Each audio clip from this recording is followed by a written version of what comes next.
Now we're going to reinstall the inner metal body. You'll notice that there is a contoured shape on the front of the body that will align with the inner shape of the body shell. So just guide that in. Now align everything in terms of the threaded connections for our fittings. Right. First thing we're going to do is install our eye wires. Okay, so we're going to do one side at a time.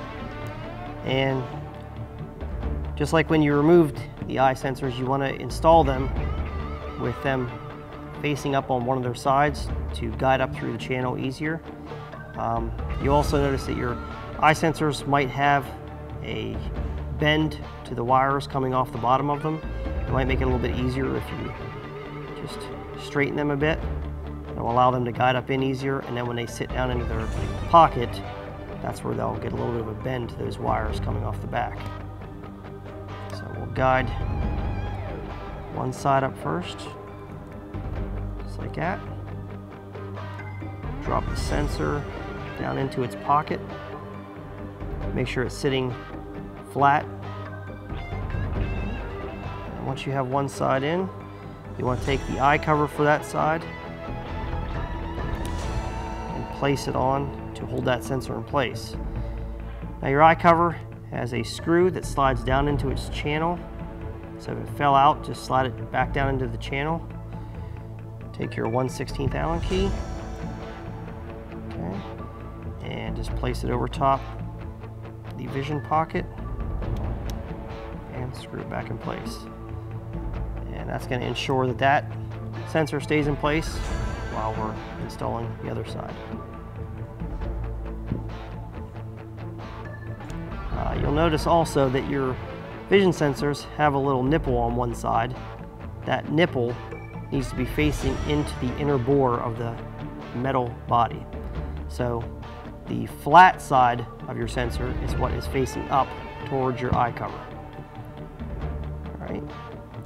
So again, I position the eye sensor on its side, trace it up through the body shell, and position it back into its pocket that it sits in.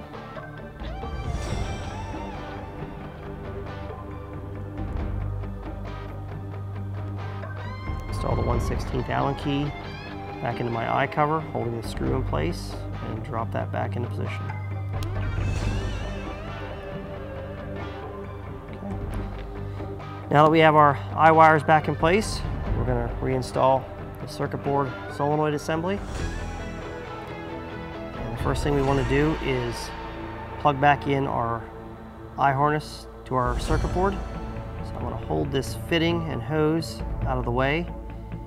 And you'll see that there is a keyed slot in the jack and connector on our harness, so it does have to plug in a particular way. Make sure you do line up. There's a notch on each side of your vision cable to insert properly into the connector on the board.